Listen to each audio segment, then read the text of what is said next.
Selamat pagi Bapak Ibu terkasih dalam Kristus. Shalom, apa kabarnya bagi Anda semua? Kami berharap kita semua diberi kesehatan oleh Tuhan dan tetap kuat di dalam Tuhan. Apapun yang terjadi dalam hidup kita punya Tuhan yang amat sangat baik. Kasih setianya dari dulu sekarang sampai selama-lamanya tidak pernah berubah buat setiap kita. Saya percaya setiap kita sudah menyiapkan diri untuk beribadah pada hari ini. Dan saya mengundang setiap jemaat untuk boleh bangkit berdiri bersama-sama. Dan mari kita mengambil waktu saat teduh sejenak.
Amin. Saat teduh selesai.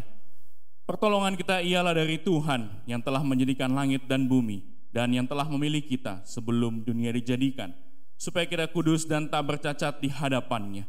Kiranya Allah Bapa yang Maha Kasih, Juru Selamat kita Yesus Kristus, dan penghiburan dari Roh Kudus menyertai ibadah kita ini dari awal hingga selesai.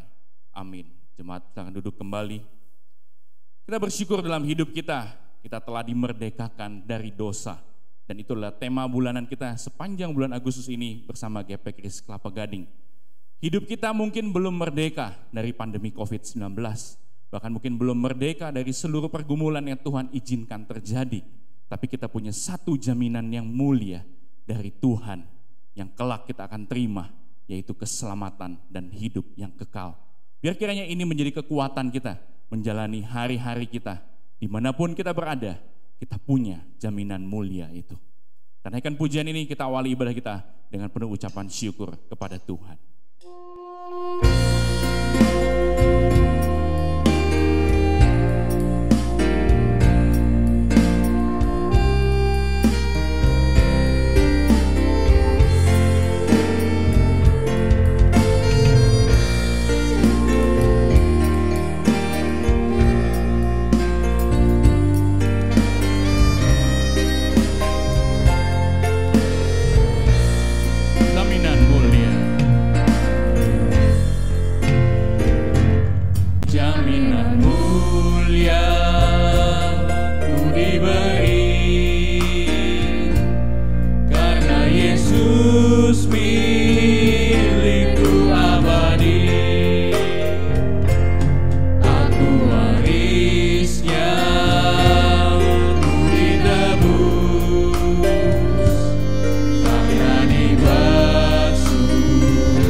Mari kita tunduk kepala, kita berdoa. Kami hendak memasyurkan, memuji Engkau, Yesus, selama-lamanya. Karena kasih setia Tuhan buat setiap kami juga ada untuk selama-lamanya. Bahkan Engkau, Yesus, yang telah mati di atas kayu salib, memerdekakan setiap kami dari segala dosa. Kami yang seharusnya binasa, namun Tuhan selamatkan, sehingga kami boleh berjalan dalam keselamatan, memperoleh hidup yang kekal yang sudah Tuhan janjikan buat setiap kami. Kami bersyukur dan kami memuji Engkau ya Allah. Pada hari ini kami boleh datang ke hadirat-Mu, menerima segala kekuatan yang baru, menerima firman-Mu, dan terlebih hari ini kami dipersekutukan dalam perjamuan kudus, sehingga kami yakin dan percaya setiap kami akan dilawat oleh Tuhan pada ibadah pada hari ini. Terima kasih ya Bapa. Kami berdoa Tuhan memberkati dimanapun kami beribadah, dan kami percaya Tuhan hadir menyertai setiap kehidupan kami. Kami berdoa mengawali ibadah kami dan menyerahkannya sampai dengan selesai dalam nama Tuhan Yesus Kristus, Tuhan dan Juru Selamat kami yang hidup. Haleluya. Amin. Saya kena percaya setiap kita menyadari bahwa kalau kita bisa ada hingga hari ini, semua karena Tuhan yang menyertai kita. Firman-Nya senantiasa menerangi jalan kita, dan iman di dalam Tuhanlah yang memberikan kita kekuatan dan pengharapan. Dan memang hanya di dalam nama Yesus ada kuasa, kemenangan, pengharapan buat setiap kita yang setia kepadanya. Hanya di dalam namanya. Kita akan pujian ini dengan penuh sukacita.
Kebenaran yang bebaskan selalu berikanmu kekuatan.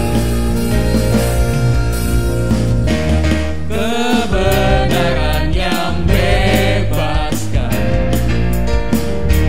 selalu berikanku kekuatan. Hadapi segala tantangan, hadapi segala tantangan. Tak pernah aku ragu, karena Dia bersamaku, setia menjaga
kemenangan buat setiap kita yang berharap kepadanya.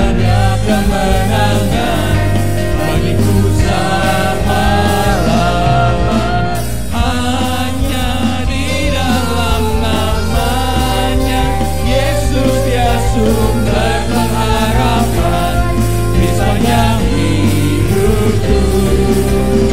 Hanya di dalam rasanya pasti tersedia kemenangan bagiku selama-lamanya.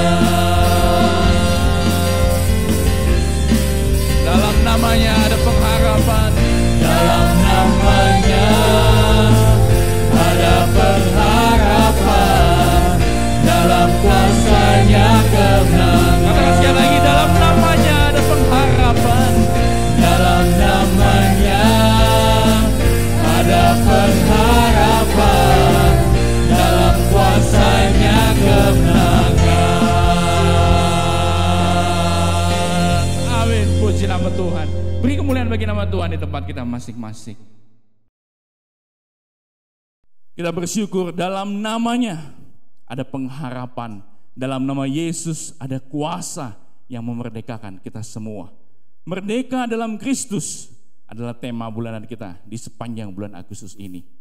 Firman Tuhan dalam Yohanes 3 ayat 16 berkata demikian. Karena begitu besar kasih Allah akan dunia ini, sehingga ia telah mengaruniakan anaknya yang tunggal, supaya setiap orang yang percaya kepadanya tidak binasa, melainkan beroleh hidup yang kekal. Roma 6 ayat 22-23 berkata demikian. Tetapi sekarang setelah kamu dimerdekakan dari dosa, dan setelah kamu menjadi hamba Allah, kamu beroleh buah yang membawa kamu kepada pengudusan, dan sebagai kesudahannya ialah hidup yang kekal. Sebab upah dosa ialah maut, tetapi karunia Allah ialah hidup yang kekal dalam Kristus Yesus Tuhan kita. Sepanjang bulan ini kita berada dalam tema Merdeka dalam Kristus, sebuah tema yang dipilih karena bulan Agustus adalah bulan kemerdekaan negara kita. Tetapi secara lebih khusus, gereja juga ingin membawa jemaat memahami akan karya kemerdekaan yang dikerjakan oleh Kristus di atas kayu salib buat setiap kita semua, sehingga kita betul-betul menghargai akan karya Kristus yang dikerjakannya ini. Begitu mulia, memindahkan kita dari hidup yang binasa kepada hidup yang kekal. Kita sadari dalam hidup kita sehari-hari kita belum merdeka dari pandemi COVID yang sedang berlangsung saat ini. Bahkan dari segala dampak dan pergumulannya yang mungkin kita alami hari demi hari. Namun saudara, kita punya Tuhan yang berkuasa, yang telah memerdekakan kita dan memberi kita jaminan yang mulia, yaitu hidup yang kekal. Karena Dia adalah Tuhan penebus kita. Mari kita hargai karya yang begitu mulia dan bersyukur kepadanya.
Kau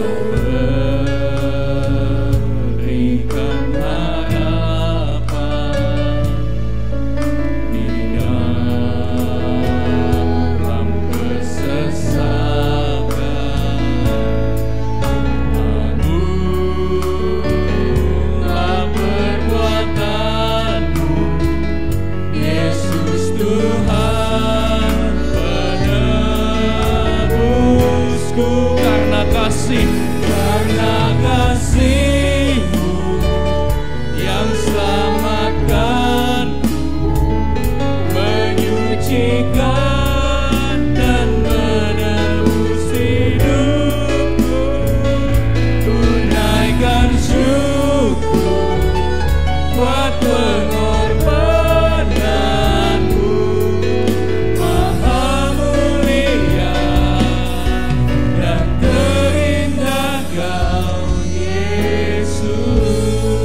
berikan harapan dalam kesesakan Tuhan.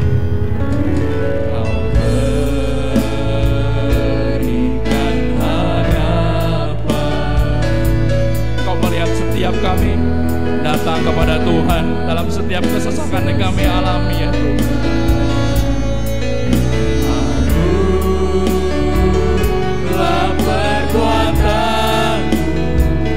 Yesus Tuhan penebusku,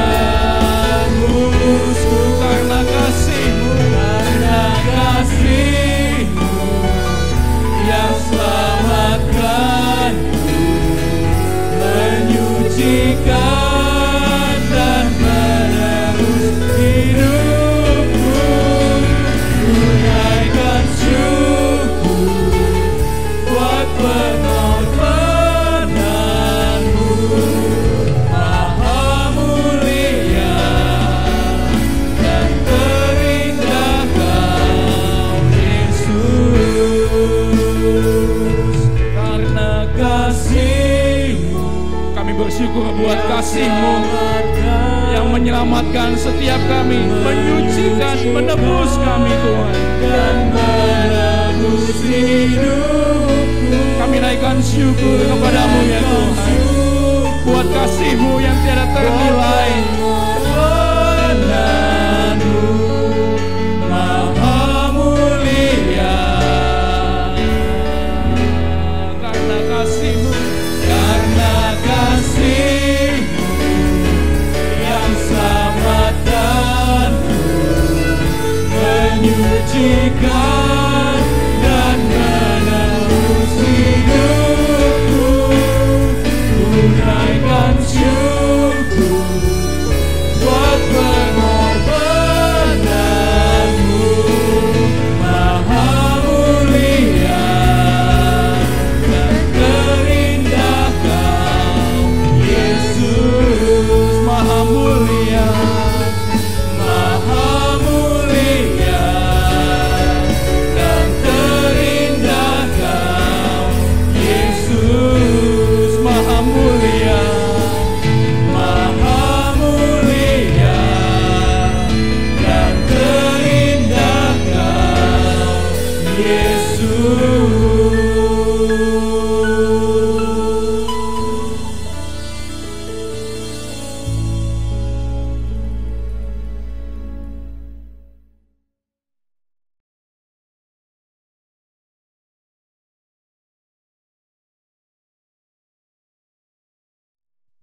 Bapa, kami berterima kasih kalau kami ada hari ini sebagaimana adanya, semua karena kebaikan dan cinta kasih Allah yang luar biasa. Kami menjalani hari-hari kami dengan penuh iman, dengan penuh pengharapan di tengah-tengah situasi yang mungkin tidak ideal bagi kami. Tapi Allah yang Maha Kuasa senantiasa menyertai dan memberikan kami kehidupan yang layak. Terima kasih Tuhan, sebab hidup yang kami jalani hari ini adalah hidup yang menjadi milik-Mu, bahwa Engkau telah menebus kami di atas kayu salib. Karena kasih-Mu yang mulia, kasih-Mu yang besar, jiwa kami telah diselamatkan.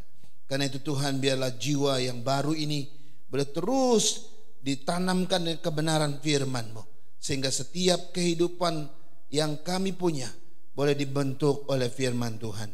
Berbicaralah kepada kami, karena hati kami telah siap Tuhan. Dalam nama Yesus kami berdoa. Amin. Amin. Baik jemaat Tuhan, mari kita membaca satu bagian dari firman Tuhan dari Roma pasal 6 ayat 18 sampai 21. Roma pasal 6 ayat 18 sampai 21, demikian firman Tuhan. Kamu telah dimerdekakan dari dosa dan menjadi hamba kebenaran. Aku mengatakan hal ini secara manusia karena kelemahan kamu. Sebab sama seperti kamu telah menyerahkan anggota-anggota tubuhmu menjadi hamba kecemaran dan kedurhakaan yang membawa kamu kepada kedurhakaan, demikian hal kamu sekarang harus menyerahkan anggota-anggota tubuhmu menjadi hamba kebenaran yang membawa kamu kepada pengudusan. Sebab waktu kamu hamba dosa, kamu bebas dari kebenaran. Dan buah apakah yang kamu petik daripadanya? Semuanya itu menyebabkan kamu merasa malu sekarang, karena kesudahan semuanya itu ialah kematian. Saudara-saudara sekalian, hari ini kita melanjutkan tema berseri kita, tema bulanan kita, yaitu seri yang ketiga, ya, seri yang ketiga. Dan seri yang ketiga ini berbicara tentang sesuatu yang khusus, yaitu apa alasan Yesus harus memerdekakan kita. Ya, minggu lalu kita sudah melihat kebenaran yang memerdekakan, bagaimana kita tinggal dengan firman Tuhan, di dalam firman Tuhan, dan firman itu akan memerdekakan kita. Ada tokoh-tokoh yang luar biasa yang sudah kita lihat kesaksian hidup mereka yang diubahkan, dimerdekakan oleh firman yang mereka baca. Nah, hari ini pertanyaannya adalah begini: apakah alasannya sehingga Yesus harus mati demi memerdekakan saya dan saudara?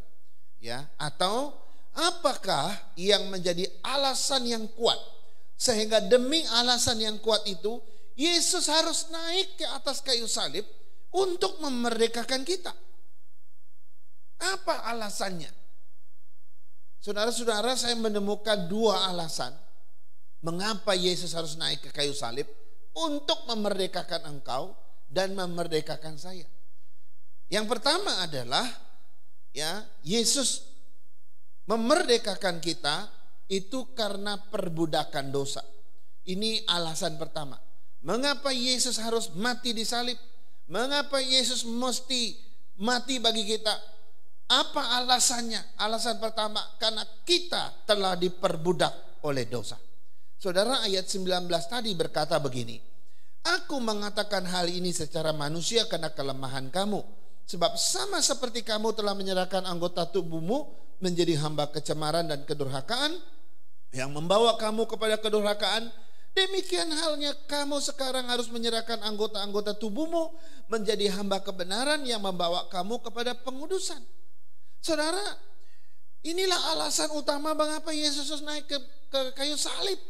Kenapa dia mesti mati? Karena kita diperbudak oleh dosa. Alasannya luar biasa tegas. Ya, karena kita diperhamba oleh dosa. Saudara, kita tahu bahwa sejak zaman Adam jatuh dalam dosa, maka sejak itu Adam dan seluruh keturunannya dirusak oleh dosa, bukan? Sehingga setiap orang yang lahir dari keturunan Adam itu secara otomatis diperbudak, diperhamba oleh yang namanya dosa. Tidak ada satupun keturunan Adam yang bebas dari perbudakan dosa. Tidak ada satupun yang bebas dari perhambaan dosa, enggak ada. Kalau saudara lihat bayi yang lahir begitu mungil, manis, lucu, pingin disentuh, saudara jangan lupa di dalam diri bayi yang begitu manis dan mungil itu tersimpan potensi dosa yang besar yang sudah merusaknya dan memperhambanya. Karena itu setiap bayi yang lahir harus kita kenalkan kepada Kristus agar ia bisa dilepaskan, dimerdekakan oleh Tuhan. Itu sebabnya ketika anak yang dulu kita sayang-sayang begitu baik, suatu saat dia bisa bunuh ayahnya, suatu saat dia bisa bunuh ibunya, suatu saat dia bisa membantai siapapun juga. Kenapa bisa? Karena ada di dalam dirinya dosa yang telah merusaknya.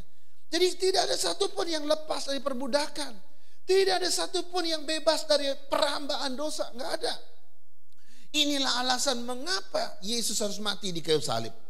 Saudara, ada beberapa ayat yang menunjukkan betapa mengerikannya dosa yang telah merusak, memperbudak kita. Roma 1 ayat 29 misalnya. Manusia penuh dengan rupa-rupa kelaliman, kejahatan, keserakahan, dan kebusukan. Penuh dengan dengki, pembunuhan, perselisihan, tipu muslihat, dan kefasikan.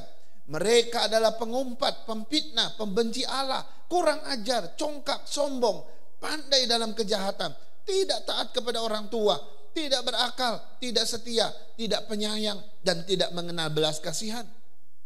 Lalu Roma 3 ayat 10 sampai 18, ya, tidak ada yang benar, seorang pun tidak. Tidak ada seorang pun yang berakal budi, ya, tidak seorang pun yang mencari Allah. Semua telah menyeleweng, mereka semua tidak berguna. Tidak ada satu pun yang berbuat baik, seorang pun tidak. Kerongkongan mereka seperti kubur yang ternganga. Lidah mereka merayu-rayu, bibir mereka mengandung bisa, mulut mereka penuh dengan sumpah serapah. Kaki mereka cepat untuk menumpahkan darah. Keruntuhan dan kebinasaan mereka tinggal di jalan mereka, dan jalan damai tidak mereka kenal. Rasa takut kepada Allah tidak ada pada mereka. Saudara, coba lihat betapa dalamnya kerusakan manusia karena perbudakan dosa. Galatia 5 ayat 19-21. Perbuatan-perbuatan dosa telah nyata, yaitu percabulan, kecemaran, hawa nafsu, penyembahan berhala, sihir, perseteruan, perselisihan, iri hati, amarah, kepentingan diri sendiri, percederaan, roh pemecah, kedengkian, kemabukan, pesta pora dan sebagainya. Saudara, waktu kita membaca bagian ini, kita tahu enggak bahwa betapa manusia sudah dihancurkan oleh dosa. Yang terakhir, Roma 2 ayat 23. Karena semua orang telah berbuat dosa dan kehilangan kemuliaan Allah. Saudara-saudara, betapa mengerikannya manusia mengalami perbudakan oleh dosa. Jadi ini suatu gambaran yang luar biasa, yang mengerikan bagi kita. Nah, inilah alasan mengapa Yesus harus naik ke kayu salib. Mengapa Ia harus mati bagiku dan bagimu? Kenapa? Karena kita di dalam perbudakan dosa. Dan Tuhan Yesus tahu itu sesuatu yang mengerikan. Saudara-saudara, saya mau kasih satu kisah nyata. Ini teman kecil saya di kampung, saudara-saudara. Dulu saya pernah cerita kalau nggak salah ya. Saya pernah punya teman, seorang anak laki-laki, samalah. Waktu itu kami tumbuh bersama di kampung yang sama. Tapi teman saya ini unik. Saya sebut dia unik kenapa? Karena dia terkenal badung. Ya tahu ya badung ya. Badung itu artinya jahat atau nakal gitu ya. Ia terkenal sekali sebagai seorang yang tukang nyolong, tukang nyuri barang orang. Saudara-saudara, wah, nggak ada warung-warung di kampung tuh yang nggak pernah dia bongkar kira-kira gitu ya. Ini luar biasa. Sampai orang di kampung tuh asal kehilangan barang apa sih dia sudah. Ya rata-rata memang dia gitu ya. Ada yang lain tapi jarang sekali saudara ya. Nah, tidak hanya itu saudara-saudara, dia nggak hanya nyuri barang yang dia mau, nyari duit yang dia mau. Sekarang mulai berkembang gitu ya. Dia juga nyuri ayam orang gitu ya. Bahkan dia mulai mabok-mabokan belakangan waktu itu ya. Makin dewasa kami dia makin bertambah kira-kira gitu ya. Dia jadi tukang judi juga, bahkan obat juga ya. Saudara, kejahatannya bukan rahasia lagi di kampung kami ya. Ini saya nggak mau sebut namanya. Nah, ketika kami di SMA saudara-saudara ya, saya melihat dia bergumul untuk berusaha lepas dari perbudakan dosanya. Ya, pertama yang dia lakukan adalah waktu kami mau baptis, tiba-tiba dia mau ikut gitu kira-kira ya. Ternyata dia disarankan oleh ibunya supaya dia ikut baptis bareng-bareng. Nah, akhirnya dia ikut kami baptis. Nah, rupanya dalam konsep dia kalau ikut baptisan itu sudah tidak akan jahat lagi, sudah nggak akan nyuri lagi, nggak bisa buat apa-apa lagi. Pokoknya ini dia sudah akan berubah hidupnya kira-kira begitu. Sehingga dia mau, karena dia memang mungkin bergumul soal sifatnya itu gitu ya. Akhirnya dia ikut baptis saudara. Setelah kami dibaptis gitu ya, besoknya ketahuan dia mencuri. Loh, kok kapan dia mencuri? Ternyata usut punya usut. Dia mencuri itu 1 malam sebelum dibaptis. Lalu waktu dia ditanya, kenapa kamu nyuri sementara besok kamu dibaptis? Rupanya konsepnya begini. Wah, ini terakhir saya setelah baptis ini saya nggak bisa nyuri lagi. Ya udahlah, saya nyuri yang terakhir kali, kira-kira begitu ya. Wah, saudara. Tapi akibat itu dia jatuh lagi ya. Dia jatuh lagi, dia makin jahat lagi, makin badung lagi saudara ya. Nah, setelah beberapa waktu kemudian dia gelisah, dia tetap mau lepas dari sifat buruknya. Suatu ketika dia ambil suatu tindakan nekat. Dia maju ke depan di mana orang lagi ibadah. Itu kalau orang ibadah di kampung kami itu ya rata-rata 800-900 orang ya. Itu gereja gede gitu ya. Ya butuh nyali lah untuk seorang anak muda maju ke depan untuk bersaksi istilahnya ya.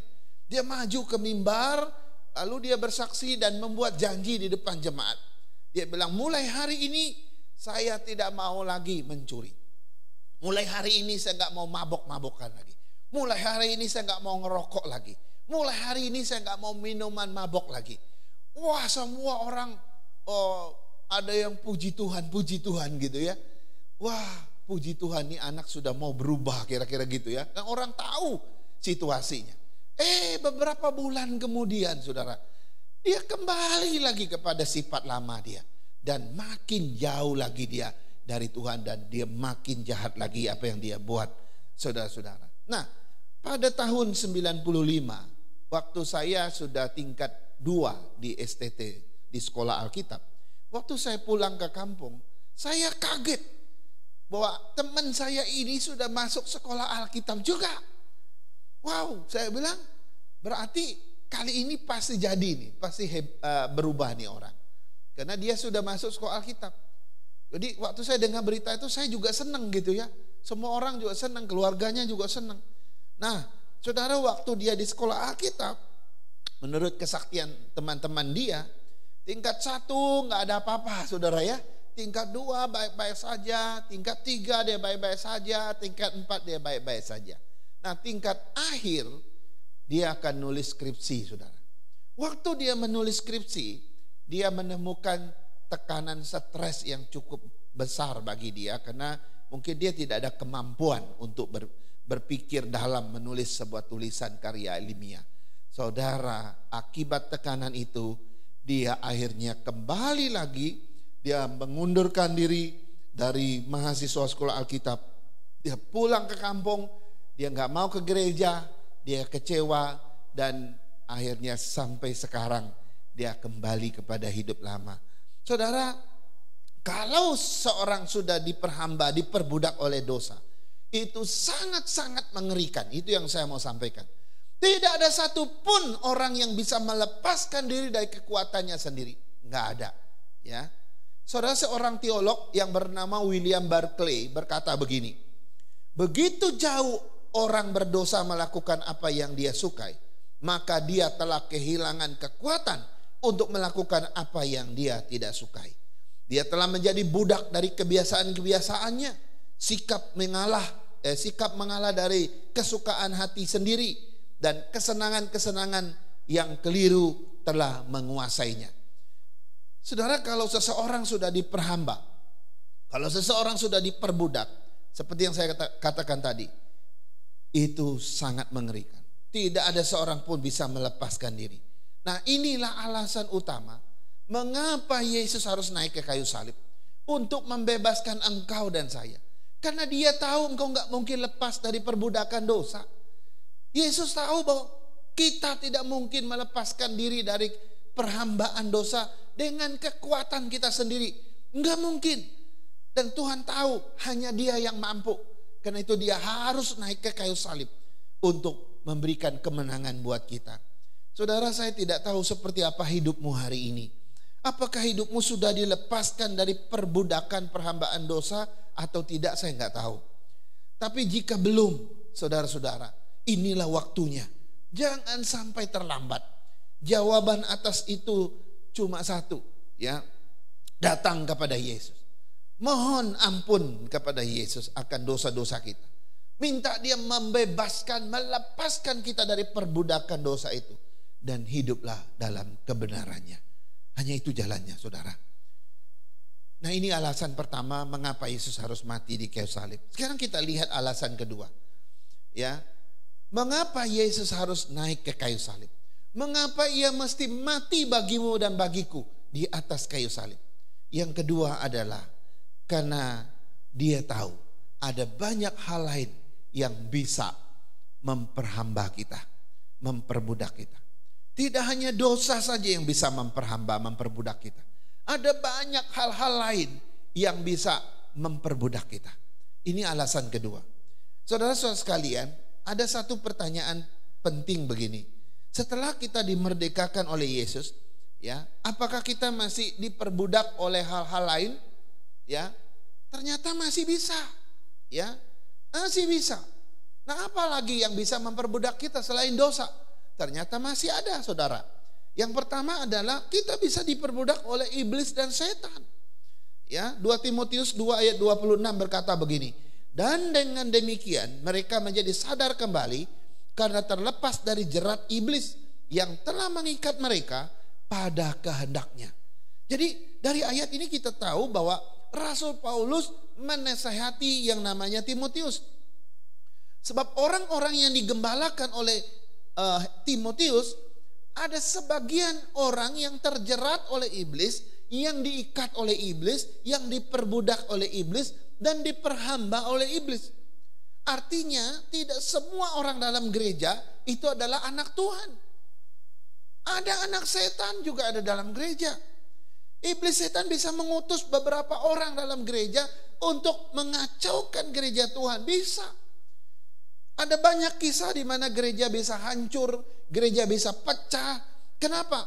Karena pekerjaan iblis melalui orang-orang tertentu. Nah, di sini kita mesti hati-hati, jangan sampai kita menjadi alat iblis, saudara-saudara. Ya, kita mesti dibebaskan total dari yang namanya iblis gitu ya. Saudara, saya bersaksi begini, ada beberapa tahun yang lalu ketika kami membuka atau merintis GP Krisporis, ya. Waktu itu kami sudah mau menjadikan pos perintisan menjadi TPI, menjadi dilembagakan menjadi TPI, tempat pos PI, kira-kira begitu zaman itu. Lalu saya dan hamba Tuhan yang kita rekrut waktu itu, kami terus makin giat adakan ibadah di sana. Kita ditentang 12 gereja di Poris itu. Ya. Ini aneh. Biasanya gereja ditentang oleh agama lain gitu ya. Ini yang menentang GP Kris buka di situ itu 12 gereja. Ya. Saya enggak usah sebut nama lah ya. Yang jelas 11 itu gereja karismatik, 1 gereja injili seperti kita. Jadi 12 pendeta mengadili kita, saudara. Panggil kita, kenapa kalian masuk sini? Loh, kok bukannya mendukung kita, kok malah suruh kita mundur, suruh bubar. Saudara, saya ingat betul ketika dalam suatu diskusi yang agak panas, ya, ketika kami berdua juga nggak mau mengalah. Saya bilang kita doang nggak mengalah. Kalau menghadapi pendeta, sesama pendeta mah nggak usah takut. Tapi kalau hadapi tokoh agama lain ya kita boleh berhikmat. Kami keras-kerasan di situ. Tiba-tiba salah satu dari 12 gereja itu, salah satu pendeta dari 12 gereja itu bilang gini. Iya bapak-bapak, saya berpikir beberapa kali kita bertemu dengan 2 hamba Tuhan ini, saya pun sempat merenung berpikir jangan sampai kita ini dipakai sebagai alat iblis. Ya, mestinya gereja mendukung gereja. Kenapa kok kita menghalangi mereka? Wow, waktu mendengar itu, yang lain kayaknya terdiam, saudara. Ini sesama kelompok mereka sendiri yang ngomong. Jadi iblis bisa bekerja, bisa memperbudak, bisa menghancurkan gereja, iya bisa. Kalau kita nggak hati-hati. Karena itu inilah alasan mengapa Yesus harus mati, supaya kita menang melawan setan. Yang kedua, saudara, kita bisa diperbudak oleh hukum Taurat. Nah, mungkin karena kita adalah orang-orang yang bukan Yahudi, susah mengerti ini ya. Tapi saya mau pelan-pelan gitu ya. Orang Yahudi itu hidup dengan hukum Taurat itu udah ribuan tahun. Jadi susah mereka menghapus bagaimana hukum Taurat itu sudah melekat, sudah mengkristal dalam hidup mereka, saudara-saudara. Ya, sudah sangat-sangat mendalam dalam jiwa mereka. Sehingga waktu mereka percaya Yesus, mereka masih merasa perlu melakukan hukum Taurat. Ya. Nah, padahal kalau kita lihat di sini, ya, kalau kita sudah dibebaskan oleh Kristus, maka sebenarnya tidak lagi perlu yang namanya hukum Taurat. Walaupun itu bukan dosa. Ya. Hukum Taurat sebenarnya udah nggak relevan lagi. Ya, kita nggak butuh itu lagi. Kita nggak hidup di bawah hukum Taurat lagi. Kita mestinya hidup di dalam hukum Kristus. Jadi ini 2 hal yang berbeda. Jadi kalau kita hidup dalam hukum Taurat, kita nggak berguna bagi Kristus. Atau kalau kita hidup di bawah hukum Kristus, kita sudah nggak berguna sebenarnya bagi hukum Taurat. Jadi ketika kita dua-dua masih seperti itu, khususnya orang Yahudi, makanya Paulus berkata, tidak ada gunanya lagi. Kita sekarang sudah menjadi hambanya Kristus, bukan hamba dari hukum Taurat. Kita jangan lagi diperhamba, diperbudak oleh hukum Taurat. Sebab hukum Taurat bukanlah yang menyelamatkan, tapi Kristuslah yang menyelamatkan. Ini yang kedua. Nah, yang ketiga, kita juga bisa diperbudak oleh ilah-ilah zaman ini, saudara-saudara. Ya, minggu lalu saya ada singgung sedikit, saudara ya. Kalau zaman dulu kita sering mendengar ilah-ilah zaman ini itu adalah ya dewa-dewa gitu ya, paham-paham, roh-roh kepercayaan atau apa itu ya, manusia-manusia yang dianggap titisan dewa gitu ya, roh-roh orang mati. Itu yang disebut dengan ilah-ilah zaman ini pada waktu zaman Alkitab. Tapi ketika zaman modern, zaman yang teknologi hari ini, saudara-saudara, ilah-ilah zaman ini tidak sebatas itu sekarang. Ya, ada banyak hal bisa menjadi ilah-ilah zaman sekarang. Coba 2 Korintus 4 ayat 4 berkata begini, yaitu orang-orang yang tidak percaya yang pikirannya telah dibutakan oleh ilah zaman ini, sehingga mereka tidak dapat melihat cahaya Injil. Saudara-saudara, apapun yang membutakan mata kita sehingga kita nggak bisa melihat cahaya Injil, itu adalah ilah zaman ini. Kalau begitu pengertiannya luas dong. Iya, bukan hanya sebatas dewa-dewi, bukan hanya sebatas roh-roh nenek moyang, bukan sebatas kuasa iblis dan setan. Nah, ada banyak hal yang bisa membutakan mata rohani kita sehingga kita tidak bisa melihat yang namanya cahaya kebenaran. Ya, kalau saya boleh terjemahkan dengan bebas, misalnya, ya, apa saja atau segala sesuatu yang membuat engkau sibuk dalam hidupmu sehingga engkau tidak punya waktu untuk belajar firman, itu ilah zaman ini. Ya, atau apa saja segala sesuatu yang membuat engkau tidak konsentrasi untuk belajar firman, yang membuat engkau tidak bisa mendengar kebenaran, maka itu adalah ilah zaman ini. Nah, apa itu? Saudara bisa terjemahkan sendiri. Atau apa saja segala sesuatu yang membuat engkau tidak setia belajar kebenaran firman, yang membuat engkau tidak bisa bertumbuh dalam firman Tuhan, itu adalah ilah zaman ini. Apa saja yang membuat engkau malas untuk mendengar Injil, memberitakan Injil atau mendengar kebenaran tentang Tuhan, itu adalah ilah zaman ini, dan sebagainya dan sebagainya. Jadi semua yang membutakan iman rohani kita, semua yang membuat kita tidak bisa melihat kebenaran, itu adalah ilah zaman ini. Jadi bisa apa saja. Kalau handphonemu yang membuat engkau tidak bisa belajar firman, membuat engkau nggak bisa mendengar kebenaran, ya, karena ada orang lihat handphone bisa berjam-jam katanya ya, satu hari itu bisa lihat pelototin aja handphonenya. Atau engkau seorang yang suka internet gitu ya, berjam-jam, berpuluh-puluh jam, atau main game, nonton film, wow macam-macam. Bisa juga itu hobi kita. Semua itu, kalau itu membuat engkau dibutakan sehingga engkau tidak bisa melihat kebenaran Tuhan, itu ilah zaman ini. Nah, inilah alasan yang terakhir mengapa Yesus harus mati di kayu salib. Dia tahu bahwa di zaman akhir ada banyak ilah-ilah yang membutakan mata kita, yang membutakan rohani kita, sehingga kita nggak bisa lihat kebenaran, kita nggak bisa melihat cahaya Injil. Dan itu adalah ilah-ilah zaman ini.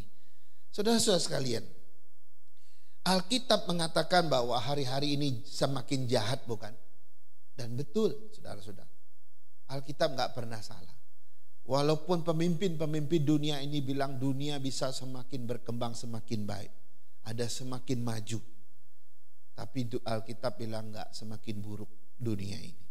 Itu artinya apa? Waktu kita nggak banyak. Pada tahu-tahu nanti sudah berlalu begitu saja. Artinya Yesus sebentar lagi datang. Dan jika Yesus tiba-tiba datang, katakanlah Yesus besok datang, apa yang akan dia dapati? Apakah dia akan mendapatkan engkau sebagai seorang yang sudah merdeka dan engkau sedang giat-giatnya melayani, giat-giatnya berdoa, giat-giatnya memberitakan Injil, Giat-giatnya mengasihi banyak orang, giat-giatnya berbuat kebaikan, atau Yesus datang besok, dia menemukan kau sedang terikat, kau sedang diperbudak, kau sedang diperhambah oleh ilah-ilah zaman ini, sehingga kau nggak buat apa-apa. Saudara, kalau engkau seorang yang giat dalam pekerjaan Tuhan, berdoa, mengasihi banyak orang, berbuat kebaikan, memberitakan Injil dan sebagainya, puji Tuhan. Tapi kalau dia datang dan dia mendapati engkau sedang diperbudak oleh ilah-ilah zaman ini, betapa mengerikan dan betapa menyedihkannya diri kita. Sebelum terlambat, saudara-saudara, mari kita datang kepada Tuhan. Minta Tuhan melepaskan kita dari semua ilah-ilah zaman ini. Apapun itu yang membutakan mata rohanimu sehingga engkau tidak bisa mengerti kebenaran. Kita tinggalkan. Minta Tuhan membebasi kita. Dan kalaupun Tuhan Yesus tiba-tiba datang, kita akan menyambut dia dengan sukacita. Karena kita sudah dimerdekakan. Mari kita berdoa. Tuhan, terima kasih. Kami bersyukur karena Tuhan begitu baik bagi kami. Yesus yang adalah Allah itu sendiri naik ke kayu salib hanya karena dua alasan. Pertama, karena kami diperbudak oleh dosa. Yang kedua, karena kami juga bisa diperbudak oleh apapun yang ada di dunia ini. Tuhan tahu bahwa perbudakan itu suatu hal yang tidak enak. Karena itu Tuhan datang untuk membebaskan kami, memerdekakan kami, sehingga kami punya kuasa untuk melawan dosa. Kami punya kuasa untuk melawan semua ilah-ilah zaman ini, sehingga kami hidup bebas bagi kemuliaan Tuhan. Terima kasih Tuhan, terus lengkapi kami, siapkan kami, hingga ketika Yesus datang sekalipun, kami ingin didapati sebagai orang yang merdeka. Terima kasih Tuhan, ini doa dan syukur kami, atas firman ini kami bersyukur. Haleluya. Amin. Amin.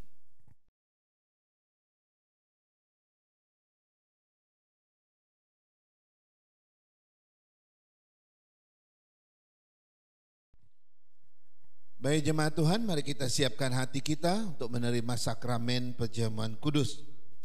Saudara-saudara yang dikasihi oleh Tuhan, sekarang sebentar lagi kita akan menerima sakramen perjamuan kudus.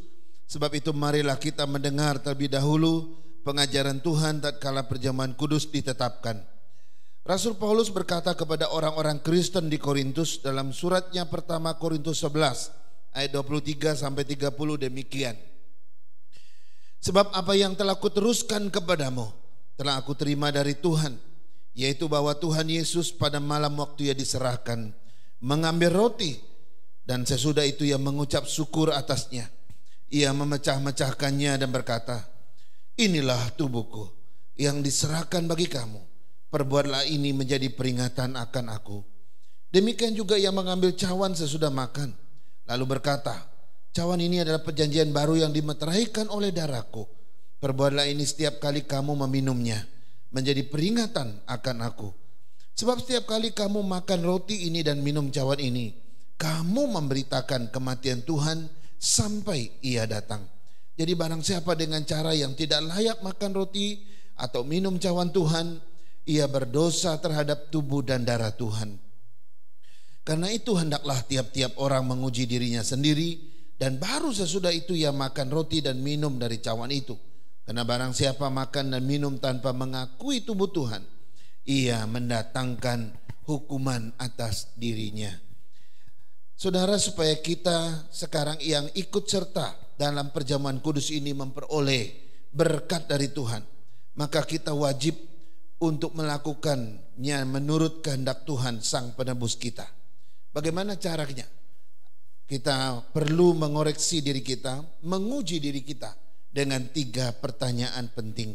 Yang pertama, apakah benar-benar kita sudah bercerai dari dosa, menyesal karena telah berbuat dosa, dan percaya bahwa hanya darah Kristus saja yang dapat menyucikan kita dan membebaskan kita dari hukuman dosa?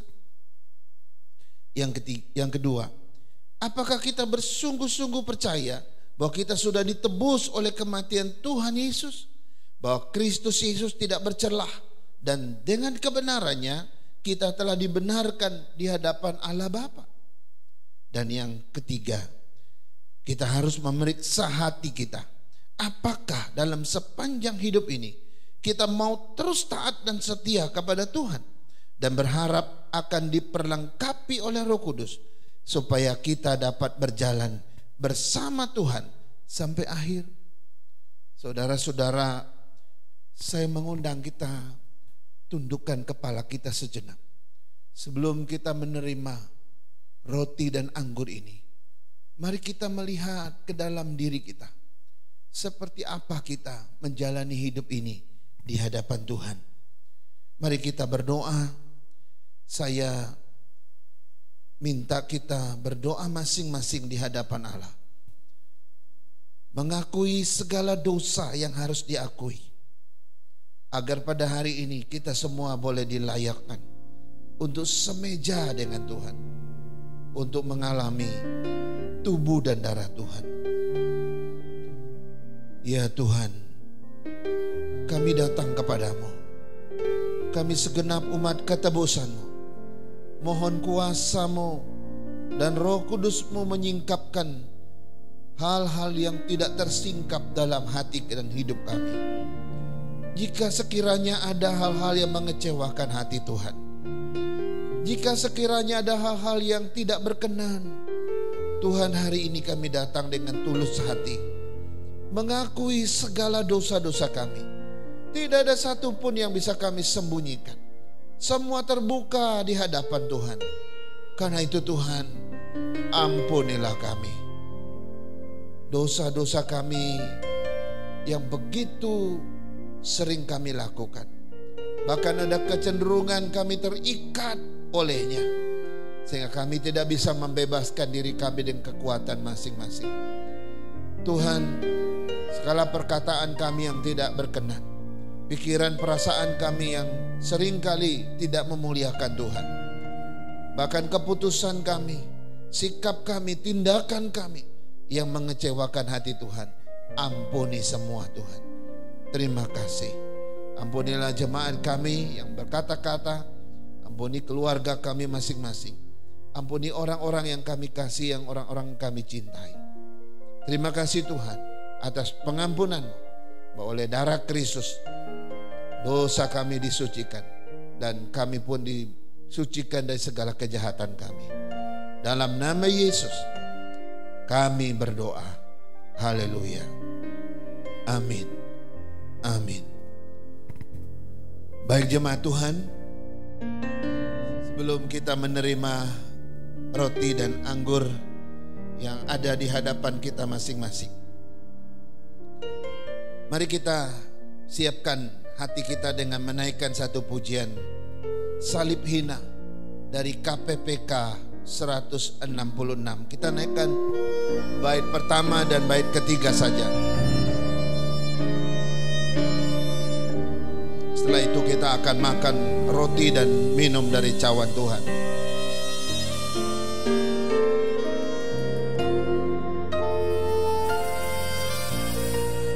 Di Bukit Golgota. Di Golgota tampaklah salibnya, tanda hina dan derita. Yesus anak Allah, besarlah kasih-Nya, rela mati bagi manusia. Maka ku tinggikan saja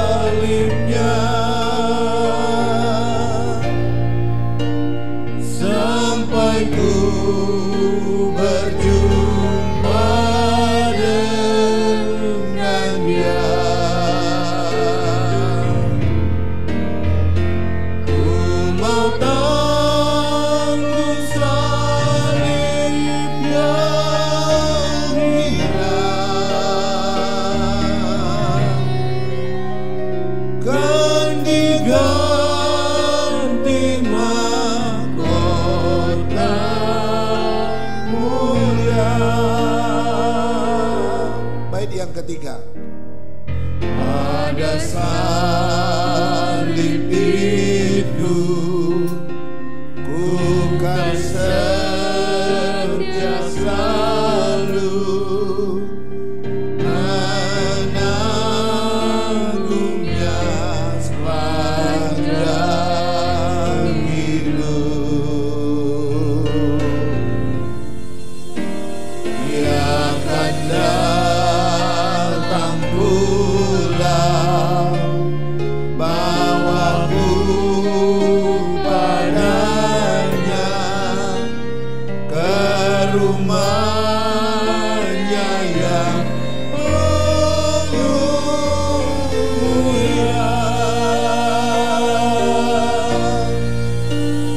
Maka ku tinggikan salibnya sampai ku berjumpa dengan Dia. Ku mau tanggung salib yang hina, kan diganti mahkota mulia.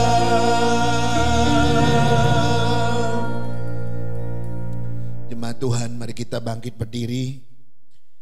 Kita angkat roti di tangan kanan kita dan dengarkan firman Tuhan. Sebab apa yang telah kuteruskan kepadamu telah aku terima dari Tuhan, yaitu bahwa Tuhan Yesus pada malam waktu Ia diserahkan mengambil roti, dan sesudah itu Ia mengucap syukur atasnya. Ia memecah-mecahkannya dan berkata, inilah tubuhku yang diserahkan bagi kamu. Perbuatlah ini menjadi peringatan akan aku. Dalam nama Yesus, mari kita makan bersama-sama.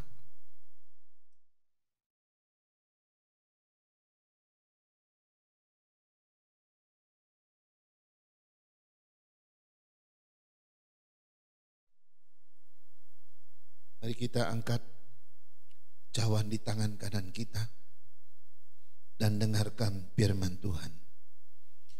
Demikian juga yang mengambil cawan sesudah makan, lalu berkata, cawan ini adalah perjanjian baru yang dimeteraikan oleh darahku. Perbuatlah ini setiap kali kamu meminumnya, menjadi peringatan akan aku. Dalam nama Yesus, mari kita minum bersama-sama.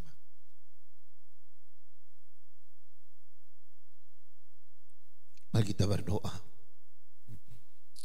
Besar dan mulialah nama-Mu ya Allah. Engkau yang agung, Engkau yang maha mulia, maha kuasa, rela mengutus anak-Mu yang tunggal ke dunia ini, mengambil tempat yang paling hina di tengah-tengah manusia berdosa, dan bahkan mengambil rupa seorang hamba lebih rendah daripada manusia biasa. Dan dalam kondisi itu Dia menderita dan mati di kayu salib. Semua ini menjelaskan satu rencana kekal Tuhan bagi kami, bahwa tidak ada jalan lain untuk memerdekakan setiap kami dari dosa. Ia harus mati di kayu salib. Oh Tuhan, terima kasih. Terima kasih Tuhan Yesus. Kami yang harusnya binasa, Kau lepaskan. Kami yang harusnya mati, Kau bebaskan. Kami yang harus dihukum, Kau merdekakan. Inilah hidup yang Kau karuniakan itu. Kami sekarang memiliki pengharapan kekal dalam Tuhan. Dan oleh mati-Mu itu, tubuh yang Kau miliki Kau hancurkan, dan darah-Mu Kau curahkan demi keselamatan kami. Semua ini adalah menyatakan kasih Allah yang begitu besar bagi setiap kami. Tuhan, terima kasih atas semuanya. Tidak ada kata lain yang mampu kami ucapkan untuk berterima kasih kepada Allah. Kami hanya ingin menyerahkan hidup ini ke dalam tangan-Mu sebagai cara untuk memuliakan Engkau. Silakan Tuhan pakai, silakan Tuhan bentuk, hingga hidup kami hanya memuliakan Tuhan. Terima kasih Tuhan atas perjamuan kudus yang sudah kami lakukan. Meteraikan kebenaran ini dalam hidup kami semua, hingga setiap kali kami makan dan minum dari perjamuan ini, kami memberitakan kematian Tuhan sampai Ia datang. Dalam nama Tuhan Yesus kami berdoa. Amin. Amin. Baik Bapak Ibu, silakan duduk kembali. Puji nama Tuhan, kita bersyukur untuk firman Tuhan dan sakramen perjamuan kudus yang sudah kita terima pada hari ini. Dengan percaya menjadi berkat buat kita semua. Saya mengajak setiap jemaat untuk boleh bangkit berdiri bersama-sama dan kita akan membacakan pengakuan iman rasuli. Bersama dengan segala gereja di segala tempat dan dari segala abad, marilah kita mengikrarkan pengakuan iman kita demikian. Aku percaya kepada Allah, Bapa yang Maha Kuasa, Khalik langit dan bumi, dan kepada Yesus Kristus anaknya yang tunggal, Tuhan kita, yang dikandung dari Roh Kudus, lahir dari anak darah Maria, yang menderita sengsara di bawah pemerintahan Pontius Pilatus, disalibkan, mati dan dikuburkan, turun ke dalam kerajaan maut, pada hari yang ketiga bangkit pula dari antara orang mati, naik ke sorga, duduk di sebelah kanan Allah, Bapa yang Maha Kuasa, dan dari sana Ia akan datang untuk menghakimi orang yang hidup dan yang mati. Aku percaya kepada Roh Kudus, gereja yang kudus dan am, persekutuan orang kudus, pengampunan dosa, kebangkitan tubuh, dan hidup yang kekal. Amin. Dengan tetap bangkit berdiri, kita akan akhiri ibadah kita pada hari ini dengan pujian doksologi.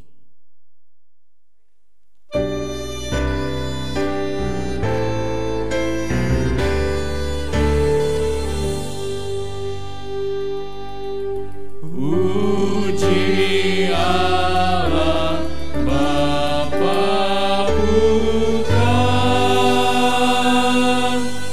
puji Allah Roh Kudus, ketiganya yang esa. Pohon selamat sumber berkat. Amin.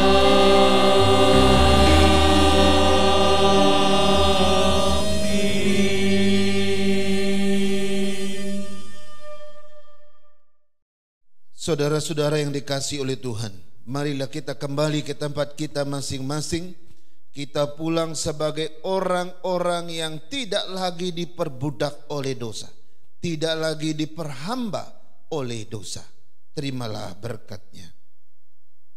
Kiranya kasih dari Allah Bapa kita, anugerah dari Tuhan kita Yesus Kristus, penghiburan, penyertaan dari Allah Roh Kudus, kiranya memimpin dan menyertai saudara-saudara sekalian hari ini, besok dan seterusnya sampai hari Maranatha. Tuhan Yesus datang menjemput kita saleh-salehnya. Amin. Amin.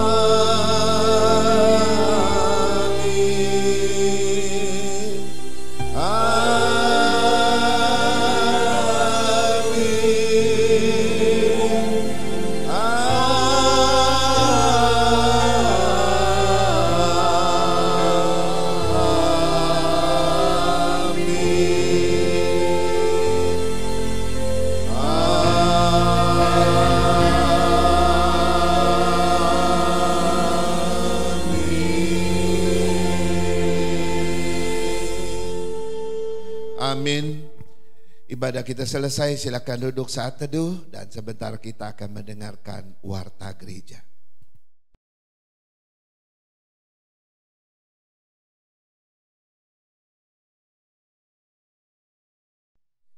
Shalom Bapak Ibu Saudara-saudara sekalian, selamat hari Minggu, selamat beribadah dan selamat bertemu kembali.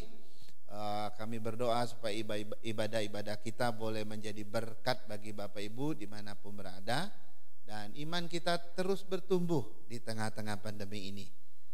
Baik, izinkan saya menyampaikan beberapa warta untuk kita. Pertama, hari Kamis ada ibadah doa tetapi dalam platform IG Live. Ya, nanti setiap Kamis pukul 19.00, siapkan diri, siapkan waktu, siapkan tempat untuk kita berdoa bersama-sama. Kemudian hari Sabtu, saya ingatkan pukul 17.30 itu ada persekutuan dan Bible study khusus anak remaja, dan malamnya pukul 19.00 itu adalah persekutuan pemuda. Kita dukung anak-anak muda kita untuk terus bertumbuh dalam Tuhan. Kemudian hari Minggu seperti biasa pukul 9 pagi itu ada kelas-kelas sekolah minggu. Ayo Bapak Ibu yang punya anak-anak dan opa oma yang punya cucu, dorong anak-anak dan cucunya untuk bangun pagi mengikuti kelas-kelas mereka, agar mereka tetap bisa belajar tentang Tuhan di usia dini mereka. Kemudian 10.30 itu adalah ibadah umum kita. Mari kita hadir dengan setia dan membagikan link-link kita bagi yang lain yang membutuhkan ibadah bersama. Kemudian saya atas nama hamba Tuhan dan juga atas nama diaken mengucapkan banyak terima kasih kepada Bapak Ibu yang dengan setia memberikan persembahan persepuluhan pada Tuhan. Kami terus berdoa agar Tuhan membalaskan segala persembahan itu dengan segala berkat Tuhan yang ajaib. Terima kasih, itu saja warta dari kami. Tuhan Yesus memberkati.